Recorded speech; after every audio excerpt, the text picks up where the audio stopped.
नमस्कार दोस्तों। हमने आपसे अपनी कहानी बदला का पार्ट 1 शेयर किया था और वहां हम उसे अधूरा ही छोड़कर आए थे। और आज हम आपके सामने लाए हैं इसका पार्ट 2। और आप देखेंगे कि गेट के बाहर जो खड़ा था उसका क्या असर पड़ता है पूरे परिवार पर। तो चलिए बिना देरी किए शुरुआत करते हैं।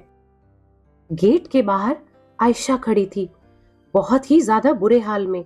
उसके गाल पर उंगलियों के निशान साफ नजर आ रहे थे। कपड़े अस्त व्यस्त थे और बाल बिखरे हुए, और उसका चेहरा किसी गहरे डर और सदमे को बयान कर रहा था, जैसे उसके साथ कुछ बहुत ही गलत हुआ हो। ये देखकर आयशा की माँ वहीं बेहोश होकर गिर पड़ी। उस अफरा तफरी में सीमा ने खुद को संभाला और फिर अपनी सास को सहारा देकर पास में बिठाया और पानी की छींटे मारकर उन्हें होश में लाने की कोशिश की। घर की खामोशी एक पल में ही टूट चुकी थी और हर किसी को समझ में आ गया था कि ये रात कोई साधारण रात नहीं है। सीमा ने सबसे पहले आयशा को पानी पिलाया और उसे अपने पास बिठाकर बहुत तसल्लियां दी। घर के सभी लोग उसके आसपास खड़े थे और सभी उसे प्यार से समझा रहे थे, लेकिन आयशा का रोना रुक ही नहीं रहा था। कुछ देर बाद जब वो थोड़ा संभली तो रोती हुई आवाज में उसने सबको बताया कि आज उसके पति ने उसे बहुत मारा है। उसने रोते हुए कहा कि उसके पति और ससुराल वाले शादी के बाद से ही पैसों को लेकर बातें करने लगे थे। घर में नए सामान, गाड़ी बदलने और कुछ निवेश के नाम पर बार बार उसे ताने दिए जा रहे थे।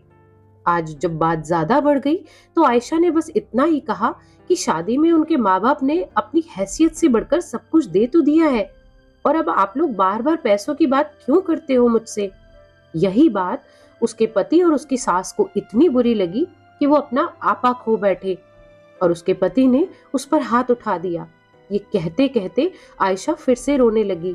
आयशा की हालत और ज्यादा बिगड़ने लगी और उस कमरे में मौजूद हर इंसान को साफ समझ में आ गया था कि ये सिर्फ एक झगड़ा नहीं था, बल्कि उनकी लालच का नतीजा था, जिससे सीमा पहले ही गुजर चुकी थी।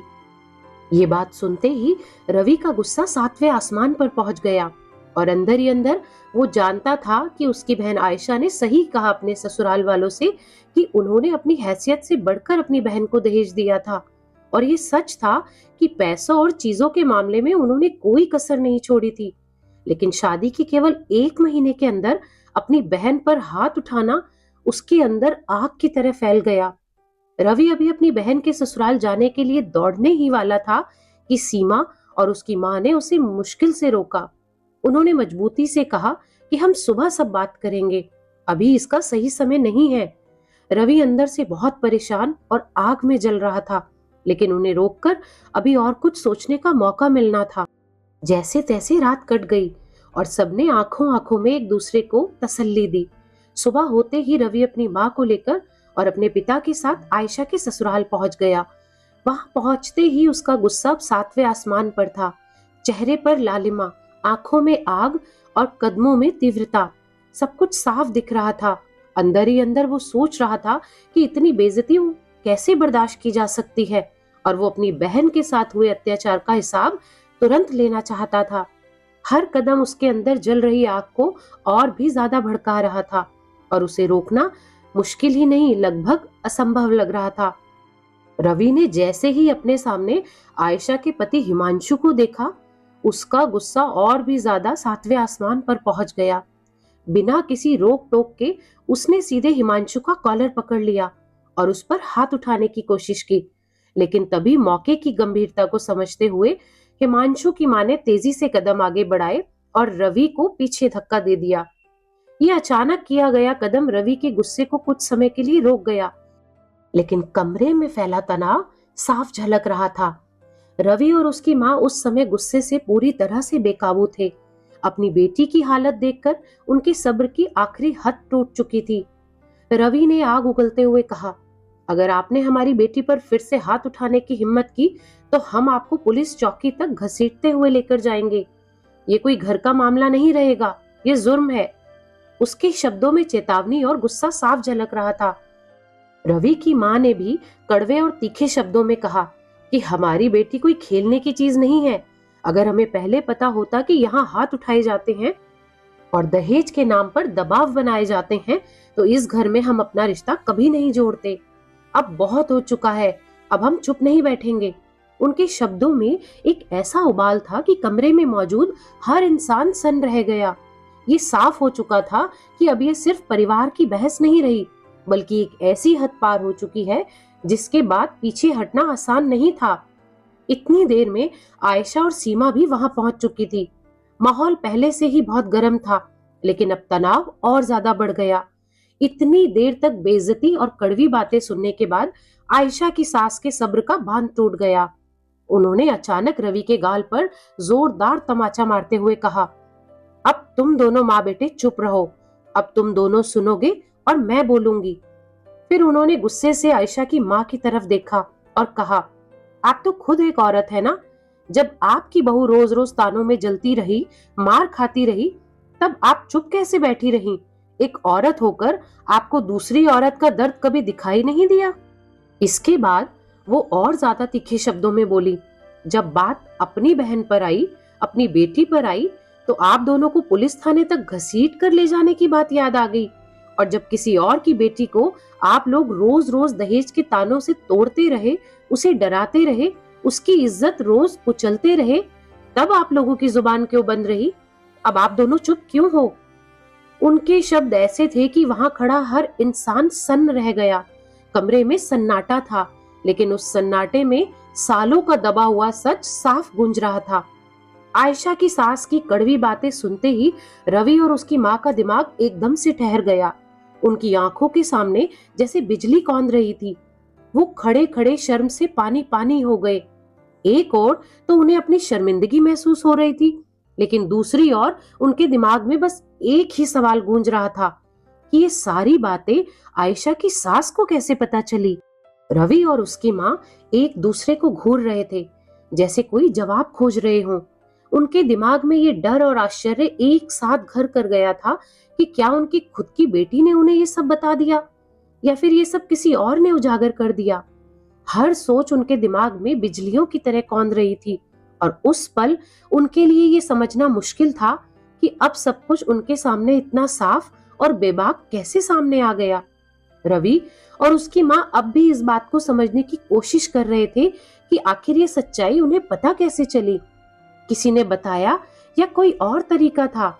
इसकी परवाह अब किसी को नहीं थी। जो भी हुआ, एक बात स्पष्ट थी कि बात तो सच थी। रवि और उसकी माँ दोनों हैरान रह गए। उन दोनों का दिमाग चकरा रहा था कि अब तक जो उन्होंने सोचा था वो कितना गलत साबित हुआ। थोड़ी देर खामोशी के बाद उन दोनों ने सोचा कि यहाँ अब और बेइज्जती नहीं सहन की जा सकती।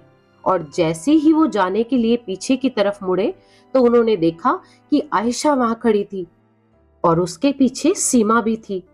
अचानक आयशा की माँ ने उसका हाथ पकड़ते हुए सख्त लहजे में कहा, तुम यहाँ क्यों आई हो? चलो इस घर से। अब इस घर से तुम्हारा कोई वास्ता नहीं है। उनके शब्दों में सख्ती और फैसला दोनों झलक रहे थे। और कहानी में ट्विस्ट तो तब आया जब आयशा ने अपनी माँ का हाथ जोर से झटक दिया। उसकी आंखों में आग और गुस्सा दोनों साफ झलक रहे थे। उसने दृढ़ आवाज में कहा, नहीं माँ, मैं अब उस घर में कभी वापस नहीं जाऊंगी जहाँ दहेज के लालची लोग रहते हैं, अपनी बहू को सुबह से रात तक ताने मारते हैं और उस पर हाथ उठाते हैं। मैं उस घर में अब कभी कदम नहीं रखूंगी। रवि और उसकी माँ उस पर पूरी तरह से हैरान रह गए। उन दोनों का दिमाग घूमने लगा कि जिस घर में शादी के केवल 1 महीने बाद ही आयशा पर हाथ उठाया गया, वहीं से अब वो अपनी माँ के हाथ को छुड़ाकर कह रही है कि अब वो उस घर में कभी नहीं जाएगी।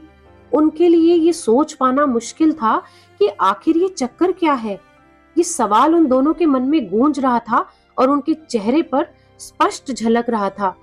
कमरे में सन्नाटा छाया हुआ था, लेकिन उसी सन्नाटे में अब सच और न्याय की नई ताकत महसूस हो रही थी।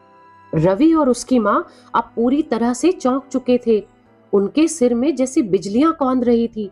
उन दोनों को समझ ही नहीं आ रहा था कि आखिर ये सब हो क्या रहा है। हर तरफ उलझन और हैरानी का माहौल था। और तभी आयशा की सास ने ठंडी और सख्त आवाज में कहा, आप दोनों देखिए, कल रात जो कुछ भी हुआ आयशा के साथ जो कुछ भी घटनाएं हुई, वो सब आप लोगों को आपका असली चेहरा दिखाने के लिए हम सभी का बनाया हुआ एक नाटक था। हम लोग आप लोगों की तरह नहीं हैं, दहेज के लालची और औरतों की इज्जत ना समझने वाले।